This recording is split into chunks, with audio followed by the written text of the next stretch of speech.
Banking की तरफ अगर हम आ जाते हैं, बैंक्स में अपना, आपको क्या लगता है कि म्यूचुअल फंड्स या फिर बहुत सी स्कीम्स निकलती हैं, do you believe in that? Yes yes, I think it's a very good investment option, but आपको वो सिर्फ टैक्सेशन का एस्पेक्ट देखना चाहिए, बिकॉज अभी आई थिंक टैक्स रूल्स जो है ना वो अमेंड करते रहते हैं और अब रेट भी कम आ रहा है, वो टैक्स रेट्स बढ़े हैं, प्रॉफिट रेट्स कम हो रहे हैं, तो वो आपको जरा मैनेज करना पड़ता है। Otherwise I think mutual funds, term deposit receives and you know all these are good investment options for people too. Term deposit receive मुझे नहीं पता, वो TDR, you know short term deposit 3 months 6 months 1 year, इस तरह से ना उसको थोड़ा सा एक्सप्लेन करें ताकि पीपल शुड नो। उसमें ऐसे होता है कि आप एक अमाउंट ले लें और आप एक फिक्स टेन्योर के लिए बैंक के साथ रखवा दें, तो आपको एक ना interest rate like you no profit rate, अगर आप इस्लामिक बैंक में रखवा रहे हो तो नेचुरली उसको प्रॉफिट रेट कहते हैं। क्योंकि अब तो कन्वेंशनल अलग है, इस्लामिक अलग है, थैंकफुली इस्लामिक आ गया है, बट उसमें भी मैं बार बार कहती हूँ कि बड़ी डिबेट है, उसको बड़ा मैं पूछ के करती हूँ कि ये हो सकता है या नहीं हो सकता। But you know I feel कि अगर किसी शरिया एडवाइजर ने उनको कह दिया कि इस्लामिक है तो नेचुरली उनकी नॉलेज ज़्यादा है और उन्होंने अगर इसको सर्टिफाई कर दिया कि this is an Islamic mode of like. But you think कि इसमें एक और एंगल भी है कि which bank you are going to, कौन सा बैंक है जो आपको लगता है कि ये वाला बैंक जो है हमें सही बता रहा है, ये भी हमें पिक एंड चूज करना पड़ता है कि हम किस बैंक को ट्रस्ट करें, ऐसा है कि नहीं?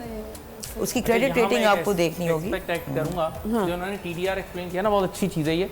अच्छा देखिए, एक उसूल याद ना इन्वेस्टमेंट का, वो ये है कि लिक्विडिटी और प्रॉफिटेबिलिटी का इन्वर्स रिलेशनशिप होता है। अगर मैं अपने पैसे करंट अकाउंट में रखता हूं तो मैं एक क्लिक करूंगा, अगर 1 अरब रुपए भी है वो उसने नेक्स्ट डे मुझे वापस करने, तो अब ये हाईली लिक्विड है, लेकिन अब बैंक आगे यूज नहीं कर सकती तो आपको रिटर्न नहीं देगी, नहीं देगा। और अगर आपने ऐसा उनको ब्लॉक कर दी जो इन्होंने टीडीआर, तो फिर उसमें रिटर्न रेट बढ़ जाता है। तो अब ये इसमें आपको चूज करना होता है कि आपको अपने लिक्विडिटी कितनी रखनी है और प्रॉफिटेबिलिटी कितनी रखनी है, तो इसका बैलेंस भी बहुत जरूरी है।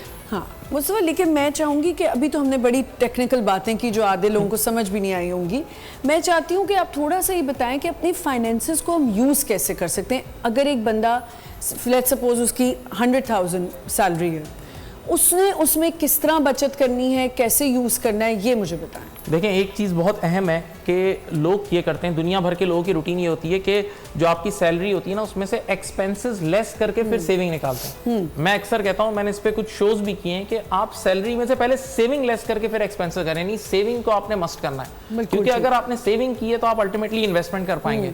और एक रूल होता है जिसको हम कहते हैं, वो पब्लिक के लिए बहुत अहम है, पावर ऑफ कंपाउंडिंग।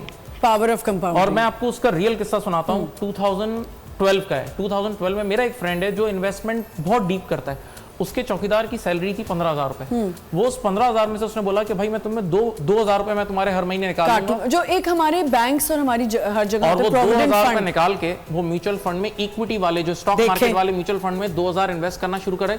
लेकिन उस बेचारे गरीब आदमी का लक ऐसा था कि जब उसने इन्वेस्ट करना शुरू किया तो मार्केट गिरी हुई थी, उसने यानी सही टाइम पे इन्वेस्ट किया और एक्यूमुलेट करते करते 2016 तक 4 साल में हर महीने 2,000 इन्वेस्ट किए। जब मार्केट पीक पे थी, जब स्टॉक मार्केट, तो जब उसने विड्रॉ किया ना तो उस गरीब आदमी को 8 लाख रुपए मिले। देखें, आप सोचें, उसकी बच्ची की शादी हो गई, यानी बहुत अच्छी तरह। यही मैं कहना चाह रही हूँ कि अगर आप कहीं पे भी जॉब करते हैं या आपके कोई भी आपके डोमेस्टिक स्टाफ है, उनको भी ये नॉलेज दें कि भाई उसमें से एक होता था ना, हमारा मनी बॉक्स होता था, हमें सिखाया जाता था शुरू से कि अच्छा उसमें थोड़े से पैसे डाल दो सेविंग के लिए। सोचे कि उसी टाइम पे हमें ये थॉट दी जाती थी कि सेविंग भी करनी है, उड़ाना नहीं है ऐसे पैसा। लोग देखें, अगर आपके पास है तो आप ज़रूर उड़ाएं, लेकिन उसमें सेविंग, अब सेविंग का आप एज अ स्पीकर फाइनेंशियली लोगों को क्या टिप्स देती है? सबसे पहले अगर आपकी फॉर एग्जांपल 100,000 सैलरी है तो उसमें से आपको बजट बनाना चाहिए। If you are a housewife और अ वर्किंग लेडी, तो आप सबसे पहले बजट बनाओ कि आपका क्या बजट है। उसके बाद आप अपना एक परसेंटेज जो है वो फिक्स सेव करो और उस बजट के ऊपर ही चलो, और एक्स्ट्रा जो है एक्सपेंसेस उस टाइम ना करो, वरना ये होता है औरतों का, तो ये होता है ये खरीद लो, वो खरीद लो, ये बैग ले लिया।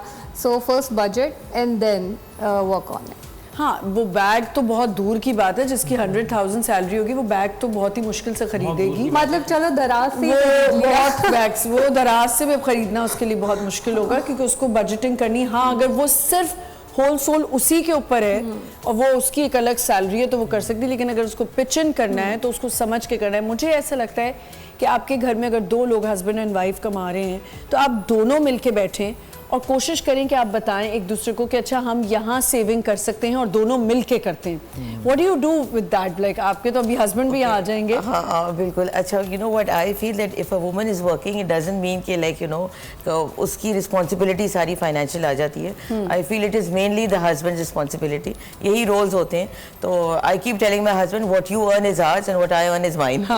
But I don't think so कि मुनीज़ा आप कभी ऐसा टाइम आता होगा कि if he needs something Of course. और your kids We are need a team. Something, We are a team. We are a team, actually, as but, a team I think हमें काम करना चाहिए। मुझे ऐसा लगता है कि अगर आप सिंसियरली अगर दूसरे एक देखिए बच्चे ही आपका एक Yes, एसेट है ना, yes, जिसके लिए बिल्कुल, आपने ये करना yes. है। तो आपने मिलके आपने जो बात की, ठीक है उनका पैसा उनका, बिल्कुल ठीक, लेकिन मुझे पता है कि कहीं ऐसा हो तो एक दूसरे को आप हेल्प आउट कर सकते Yes, हैं। yes. इसीलिए मुझे लगता है कि दोनों को एक दूसरे से बात करना और अपनी सेविंग्स को कैसे लेके चलना है वो ज़रूरी है। Of course, because you know, as I said, we are a team at the end of the day, और म्यूचुअल इंटरेस्ट हमारा बच्चे ही होते हैं, तो एक्चुअली उनके लिए आपको इन्वेस्ट करना होता है।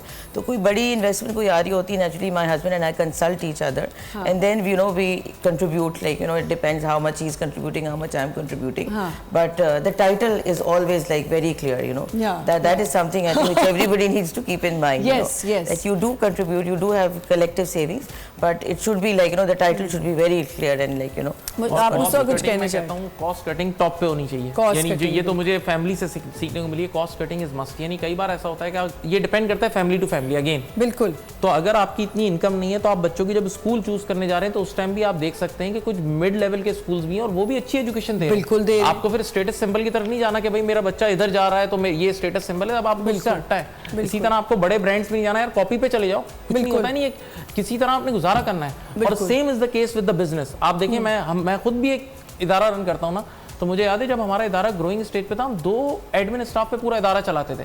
आज वही 50-60 एम्प्लॉइज पे चल रहा है। तो आपने कितनी जगह कटिंग करनी होती है कि भाई आप ऑलराउंडर हायर करते हो, आप कहते हो तुमने ये भी कर लेना, ये भी कर लेना, ये भी कर लेना। इस तरह खुद एंटरप्रेन्योर भी इन्वॉल्व हो जाता है काम करने में, कितनी एक्टिविटीज। चलिए तो